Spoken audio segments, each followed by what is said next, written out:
Hello, folks. Welcome back to the Redeemed Marriage Podcast. Rusty and Heather Bryant back with you, and really excited to jump into another summer shorts question. Yes. And maybe this one will be short.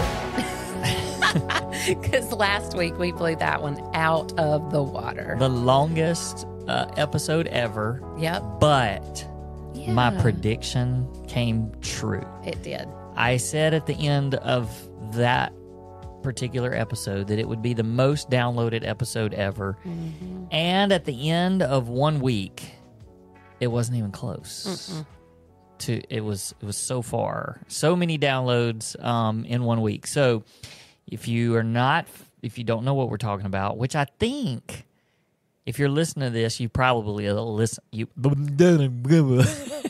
You probably words are hard sometimes. You probably listened to it because it felt like most of North America did listen to it. So, and even some of other countries. No, but in all seriousness, thank you so much for listening. Thank you for the comments. It was an episode that we did with our two boys. And so, we're really proud of them. And that a lot of that we were hearing for the first time as well. So it was a little emotional, but so powerful. So please go back and listen to that if you haven't already. Speaking of the boys, and we're back on video. We are. I did some work today trying to fix the audio, which last week it wasn't because of audio. That was a part of it. But the last few weeks, we couldn't fit either. We couldn't fit. There were too many of us in this little space that we call our podcast nook. And but our audio has been really messed up the last few weeks. But here's the thing. If you don't follow us on YouTube, I know we say this a lot. We say, hey, we want you to follow us because we're going to add some videos and stuff. But we're trying to figure out how. We have like over 100 questions. Maybe, I don't know how many it is. The last time I counted, it was over 100, so it's a lot of questions that have come in the last few weeks for our summer shorts questions. Again, if you have not done that, there's still a few weeks left that we're going to be answering questions. But the questions are so good, I've started thinking, how can we just, answer all of the questions? And so, anyway, I was talking to some video people that I associate with, and one of the suggestions was to do like a weekly YouTube where we just specifically answer a question, but we really make it really short because we're really good at that. We're really good at we're really good at summer shorts. Maybe there'll be spring shorts. How about that? But anyway, we do want to add some stuff. So when our crazy summer ends, we're trying to think through some ways that we can add, especially to our YouTube channel. Heather's getting all excited and interested in like Instagram and stuff. So if you don't follow Instagram, go there because Heather's going to leave her mark there. I don't know if excited is the word. It seems very overwhelming. I just want to pay somebody to help us. Oh, well, with all this money we have coming in. Now, let me encourage you to make some donations to the Redeemed Marriage. You go to theredeemedmarriage.com. I just feel like there's somebody out there that knows how to do this. No, I don't think there are. I don't think anybody. I don't think anybody knows how to do Instagram. And they're like, take your Instagram from 200 followers to 50,000 in 1 month. Mm-hmm. I just need them to tell me how to do it. Well, but here's the thing. We're not really we do want to reach the masses that way because we want them to help. But really, these people that we have a relationship with that communicate with us and we do marriage coaching with and they comment on things or ask us questions and we're able to, those are the people that's who matters. I agree. And the question would be, out of all of those people that we have a relationship with, how many of them found out about us through social media? All of them. Probably. Mm-hmm. So I just think it's important, but it's overwhelming. But I also don't want to be that person that's like, I'm almost 50. I'm too old for this. Like, I want to learn. Mm-hmm. It's just... Wait, you're almost 50? Shut up. You're already 50, so don't come at Hey, me. hey, hey, hey, hey. So I'm just saying that I feel like I need some guidance in that. Okay, the end. All right. What- Summer short. Okay, but I was going to say, speaking of our boys, I Oh, had to yeah. go redo my makeup because we're back on video because I've had a rather emotional day. Yeah. Tough day. We sent one off. We've been Sent telling one y'all. off. Well, we said it last week. We were Yeah. like, hey, we had to do it Yeah. because one's leaving. So Send him all the off way to across the other side. Hey, if you're Oregon. listening to this and you are in the Oregon area, Send let us a question. Let us know. Send us a question. We'll draw it. We will probably draw your name for the double date. That would be funny. I'm just kidding. no. It's going to be totally random. It is going to be And random. we We've have already the talked about it. We have the risk of, oh my gosh, somebody close to Oregon or somebody right here in Clinton. Yep, it's fine. But in all seriousness, if you are close to Oregon and you want to reach out to our kid, he would love it. Yes, reach out. So to our kid. tell us, and we'll help make that connection for you. Yes. Okay, let's do the question. This week's question, I had to read it a few times. I was a little, like I wanted to make sure I understood it. But first of all, it's from Pennsylvania. Is that PA. is that near Oregon? Oh my, y'all. I am really sorry. Here's the thing. I shouldn't say things Here's like the that thing. out We're loud. really good at marriage and marriage coaching. I'm good at math. Not so good at geography. Okay, where is Pennsylvania? It's as far away, almost as far away as you could shoot, get from I knew Oregon. that. It's up there by New York. Mm-hmm. Okay, I knew that. Because don't we do counseling for somebody in Pennsylvania? Or I don't no? know. It's I don't up know. there. But It's up we've actually gotten a lot of questions Okay, from Pennsylvania. We may have already done. rewind. I know we don't edit, but shoot, I wish I could edit that out because I actually do know where that is. I do. I just didn't think before I spoke. Hey, don't worry. I'll edit it out. Oh. Okay. If you're watching on YouTube, you see me winking because there's no chance I'm going back and editing that. Okay, here's the question. I have a question. Our marriage seems to be constantly struggling. My wife is always hurt by things and constantly feels disconnected. I don't feel any of those things. So, of course, that creates a problem. Either I have a major blind spot or my wife has a problem. It seems to me that she self-inflicts a lot of these things. Everything seems fine to me, but it obviously isn't because she struggles. Why does she feel hurt and disconnected when I don't think there is a reason? Now, we cannot pretend to know why she's hurt. Right. Can we summarize that question? I think to summarize that question, it is this. My wife, no. Summarize it like this. My spouse thinks that something is wrong with our marriage, and I don't think that. Yep. I think everything's So fine. what do we do? And okay, to be fair, there were some similar questions when you summarize it in that big of a question. I mean, like that broad of a spectrum. Then I think a lot of the questions that we read through actually can fall into that. And I will say that was part of our story before infidelity. It was, I would complain about things and, I'm not happy and this is frustrating and I don't feel fulfilled and there has to be more. And you would be like, I think everything's fine. I don't know that I did say that, but not all the time. I would just hint at that, I think. Yeah, and when we were talking about this, I said I think the reason why it's important for us to address this is because I think maybe the majority of marriages, they go through bouts of this from time to time where one spouse is like, I don't feel connected to you, or gets really frustrated about something and hey, we're having problems, or I'm not happy, or whatever, and the other one's like, what's wrong? Like, I feel like everything's fine. And so I feel like to answer this question, it really is probably hitting a lot of people. To go back to what you were saying, though, it's really hard for us to answer this because we don't know the situation. Sure.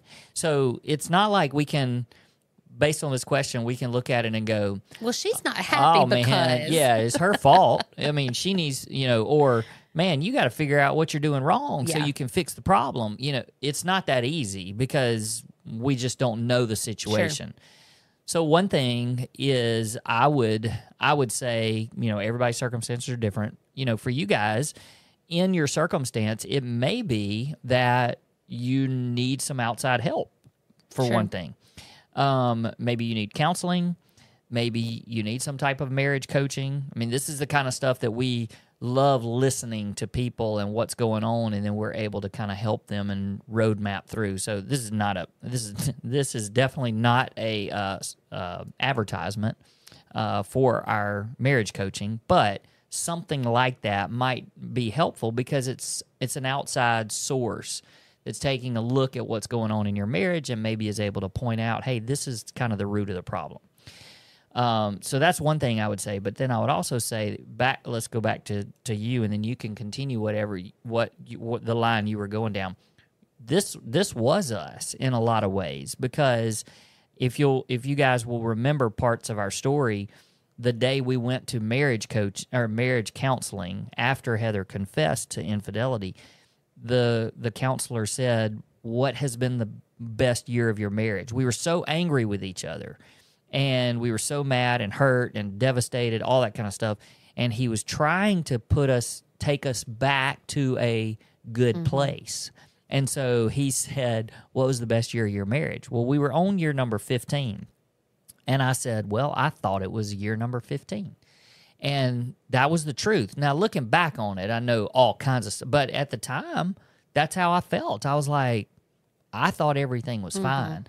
And yet you were in the midst of, the betrayal. And so all of that goes and points back to this, that, there's sometimes it is really easy for one spouse to be like, I thought everything was okay. And the other one to be like, I'm not happy.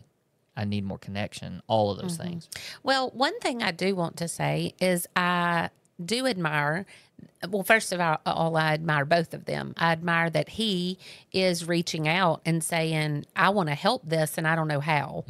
I also admire that she has used her voice to say, I'm unhappy and we need to do something about it. So, they both could be very just sitting back and letting things roll. But I do appreciate the fact that they've both, spoken up and been like, we need help with this. So, the fact that she, he does use the words constantly, saying, that I'm not happy. And, as I read that, my first, thing I wanted to say was, and we say this all the time, it's not up to him to make her happy. Yep. Her joy, your joy, if you're listening, has to come from the Lord and has to come from what you're doing in that relationship with the Lord, in the relationship of your marriage. Yeah, because you say all the time, and we say all the time, that there's a spot in your life. There's this God-filled, a void that's a God-shaped void. A void? Void. A void. A void. There's a hole. There's a God-shaped hole that only God can fill. Yeah. And again, that's, we're trying to paint a picture, a word picture, but you say it all the time, and that's the responsibility of ourselves to allow God to fill that. And then when you receive what you receive from your spouse, it becomes overflow. Right. And so, that was my first red flag in that, is just knowing that it's not his responsibility to make her happy. And so you got to let your husband off the hook for that. Now, with that being said, the whole point of this podcast is for people to have the marriage that they've always wanted, and they want to have a good marriage, and they want to be healthy, and they want to enjoy each other's company.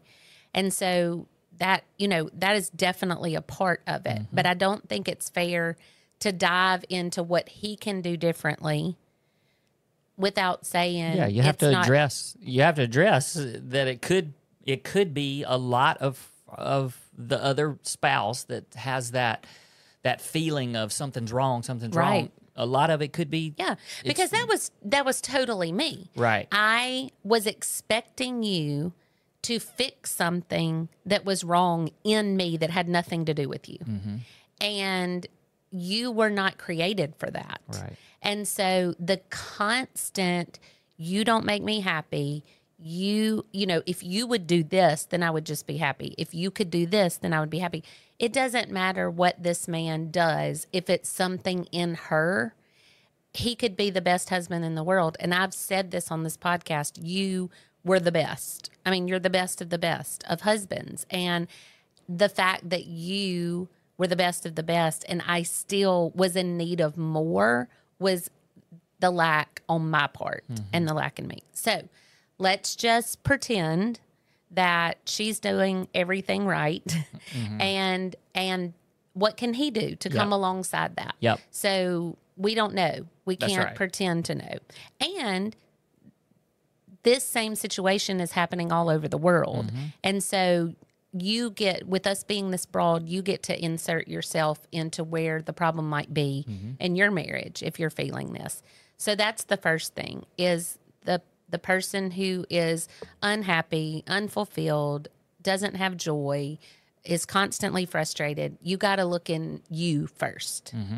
And so the other part would be, And I would say, even before you move on from that, let's say that person does look inside them and say, no, you know, it really is. I think that there's something that's going on with my spouse and that part of the connection.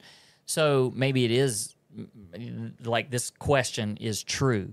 So then that person that feels unhappy or unsatisfied or whatever, then it's their job to also, like this person has done, use their voice. right. To say, That's right. hey, you know, I just think there's some things that we it can't be nagging and it can't be, oh, you never or you always. Don't use those words because they're not real to say never and always. But those are the things that if you can have a conversation where you can actually use your words and you can put, you know, you can put your finger on something. Hey, this is something that would really help our relationship. So that's going back to that person that's unhappy. But I think, like you said, we need to shift this conversation. Yeah. And I think what you were saying is the transition from one, if that spouse is really in a healthy spot and she's using her voice and saying, hey, I'm unhappy, these things are bothersome, maybe we could try this, then that's when we need to have a great conversation, and that comes down to communication. And you saying you don't make me happy is not great communication. No, it's awful. It's awful because I remember. I mean, I Sure. still to this I know day you do. remember, you know, times throughout our marriage in those first 15 years where you would just say, "I'm not happy," and like, I mean, that is the most crushing. Yep. Like, I still feel the pain from that. But what the translation of that was, I need you to make me happy. Yeah. And that's not their job. Right. It's not their job. If you're saying, I'm not happy, you are telling, so if you tell your spouse, if you tell your kid, if you tell your boss, I'm not happy, what you're saying is, it's your job to make me happy. That's right. And that's not their job. It's not their job. But what you were saying, there needs to be some good communication on maybe things that could help Right. in the happiness department Yeah. of making your marriage better. Well, let's also point this out. That, you know, I think we actually got two similar questions from the same person. Okay. And they even said, I have a really hard time loving my spouse well, or how do I do that? And I think that, I mean, even self-admitting that and being Sure. able to say, you know, hey, I don't know, there's something off, I guess, because my spouse is saying that it's off. And so maybe I don't know how to love my spouse Right. well and how they want. And like you were saying is there has to be some communication. But let's just say that there's not communication. We've talked about tools on here we talk about tools all the time of how you can love your spouse well. And of course, we've talked about the 5 love languages, and whether you're into all that or not doesn't matter. What it is you're finding out you are becoming an expert on your spouse. And when you're watching your spouse, you're paying attention to all of the things that they like, that they enjoy, the things that you do that make them happy, and you know what those things are, then you know how to love them well. The problem we fall into is that we try to love our spouse the way we want to be loved, and that's not what they need. And my guess is that this couple probably falls into that category, that the husband doesn't really know, because most men don't. Most men are pretty poor in this area. And so in the limited amount of emotional capacity that we believe we have a whole lot more than you think you do. You men, you have a whole lot more emotional capacity than you think you do. But for those that think that they're emotionally shallow and all that, they're giving just as much as they feel like they can give. And when they give that, they're doing what they want to be loved. And they don't understand, why does this not make you happy? It makes me happy. If you do that for me, I'm happy. And so you have to become an expert in your spouse. You have to find out, what is it that makes my spouse happy, and give her life or him life. And then those are the things that you do. Yep. And that's good. And not only that, but I also think that those things can change. Oh, yeah. And so it's very important to just communicate with your spouse about what makes them happy and what they need in that. I think that is one of the best points, because women, especially wives, you need to you need to constantly communicate with your spouse. And I'm not saying constantly just, here's my new list of the things that I need. It's not that. But Matt Chandler, one of our favorites, one of our favorite pastors, he has said in his sermons, he said, I've been married to 5 or 6 different women during the course of my one marriage to my wife, because he said, I've been married to 5 or 6 different Laurens. Yeah, that's right. 5 or 6. And when that changes, it's mind-blowing for men, because you're like, well, wait a second. This was what you enjoyed, and this was what made you happy. But then all of a sudden a season changes and you're totally different, and we can't read your mind. But we can pay attention. And so, guys, and this is for this person that wrote in and asked this question, I would recommend, this is a very, very practical thing. I would recommend that on your phone, you take a note on your phone, like in the notes section, and your wife's name. For me, it's becoming a Heather Bryant expert. And I take notes. I do. Like when we're shopping. Oh my gosh, I hate to shop. But when I'm forced to shop and we walk by and you see something, you're like, oh, that's cute. Well, I make a note, because I shouldn't have to come around and ask, hey, what do you want? What do you like this? Those are the things that I'm just taking notes, because I'm becoming an expert. I know what your favorite candy is. I know what you like from the ice cream store, those kind of things. And then when when they change, my notes change. I'll make new notes, or I'll put new notes in there. So that's a very practical thing, that if you're like, I don't know how to love my spouse well, the first thing to do is pay attention. That's good. And I'm going to give as we close, I'm going to give a real life example of something that happened today. All right. So, as we mentioned at the beginning, today has been a really hard day for this mama, and I've had an emotional day. Dropping off Luke was harder than I thought it was going to be.